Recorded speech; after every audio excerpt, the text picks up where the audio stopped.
നടുക്കി കൊട്ടാരക്കര നീലേശ്വരത്തിന് സമീപം മുക്കോണിമുക്കിൽ tipper lorry അപകടത്തിൽ വിദ്യാർത്ഥി ഉൾപ്പെടെ 3 പേർക്കാണ് ഇന്ന് ജീവൻ നഷ്ടമായത്. മണ്ണ് കയറ്റി വന്ന ടിപ്പർ ലോറി നിയന്ത്രണം വിട്ട് മതിലിടിച്ച് ബസ് സ്റ്റോപ്പിലേക്ക് മറിഞ്ഞാണ് അപകടം. ടിപ്പർ ലോറിയുടെ ഫിറ്റ്നസ് മോട്ടോർ വാഹന വകുപ്പ് റദ്ദാക്കി. ഡ്രൈവർക്ക് ഹെവി ലൈസൻസ് ഇല്ലെന്നും വാഹനത്തിന് GPS ഓഫാക്കിയ നിലയിലായിരുന്നുവെന്നും കണ്ടെത്തിയിട്ടുണ്ട്. ടിപ്പർ അമിത വേഗത്തിലായിരുന്നുവെന്നാണ് FIR-ൽ പറയുന്നത്.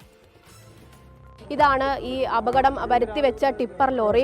ഈ അപകടത്തിന്റെ ആഘാതം കൊണ്ട് മാത്രമല്ല ഇത്രയും ഭാഗം അല്ലെങ്കിൽ ഇത്രയും വലിയ തകർച്ച ഈ ടിപ്പർ ലോറിക്ക് സംഭവിച്ചത് എന്നുള്ളതാണ്. ഈ ടിപ്പർ ലോറിയിലേക്ക് നോക്കിക്കഴിഞ്ഞാൽ ഇതിന്റെ ഒരു ഭാഗം പോലും നേരെയായിട്ടുള്ളതില്ല എന്നുള്ളതാണ്. മുഴുവൻ തുരുമ്പെടുത്തൊന്ന് തട്ടിയാൽ തകർന്നു വീഴുന്ന സാഹചര്യത്തിലുള്ള ടിപ്പർ ലോറിയാണ് ഇത്.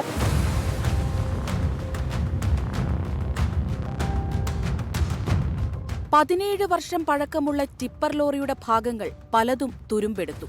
വാഹനമോടിച്ച നിസാർ വിദേശത്തു നിന്നെത്തിയിട്ട് അധിക ദിവസമായിട്ടില്ല. നിസാറിന് ടിപ്പർ ലോറി ഓടിക്കാനുള്ള ഹെവി ലൈസൻസ് ഇല്ലായിരുന്നുവെന്നും കണ്ടെത്തി. ടിപ്പറിന്റെ GPS ഓഫാക്കിയ നിലയിലായിരുന്നു. വാഹനത്തിന്റെ ഫിറ്റ്നസ് റദ്ദാക്കിയെന്ന് മോട്ടോർ വാഹന വകുപ്പ്. 2009 മോഡൽ 17 വർഷം പഴക്കമുള്ള വണ്ടിയാണ്. അപ്പോൾ അതിന്റെ കണ്ടീഷൻ സ്വാഭാവികമായിട്ടും വളരെ മോശമായിരിക്കും. പിന്നെ GPS ഇല്ല, സ്പീഡ് ഗവർണർ ഇല്ല, ഡ്രൈവർക്ക് ലൈസൻസ് ഇല്ലെന്നാണ് ഏറ്റവും വലിയ ദാരുണമായ സംഭവം. അദ്ദേഹം ഒരു ഹെവി ലൈസൻസ് ഹോൾഡർ അല്ല. ടിപ്പർ അമിത വേഗത്തിലായിരുന്നുവെന്ന് ദൃക്സാക്ഷികൾ പറയുന്നു. ലോറി ഒരു നിയന്ത്രണമില്ലാതെ വെട്ടി അങ്ങോട്ടും ഇങ്ങോട്ടും ആടി ഒലഞ്ഞ് ഒരു നിയന്ത്രണമില്ലാതാണ് ഈ ലോറി വന്നത്. ഞാൻ വിചാരിച്ചു ഈ ലോറി നേരെ വരത്തേയുള്ളൂ. പക്ഷേ ഈ ലോറി വന്ന ലോറി എന്ന് വെച്ച് കഴിഞ്ഞാൽ നേരെ അങ്ങോട്ട് വലത്തോട്ട് നേരെ അങ്ങ് ടേൺ ചെയ്യുമായിരുന്നുണ്ടായിരുന്നു.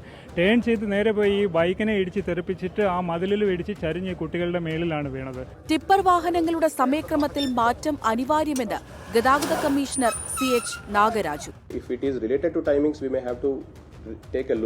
ഇപ്പോൾ നമ്മുടെ ടൈമിംഗ് അങ്ങോട്ടും ഇങ്ങോട്ടാക്കി അതിന് മുമ്പ് ഓടിക്കും. whenever we give a window of restriction, people will try to avoid that window.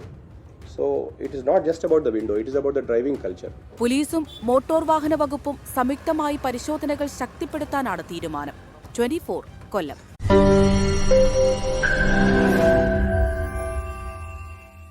ലോകത്തെവിടെയായാലും ഏത് സമയത്തും 24 വാർത്തകളും ഓഗ്മെന്റഡ് റിയാലിറ്റി പാക്കേജുകളും എക്സ്പ്ലെയിനറുകളും വിശദമായി കാണാൻ ഞങ്ങളുടെ YouTube ചാനൽ നിങ്ങൾക്ക് സബ്സ്ക്രൈബ് ചെയ്യാം.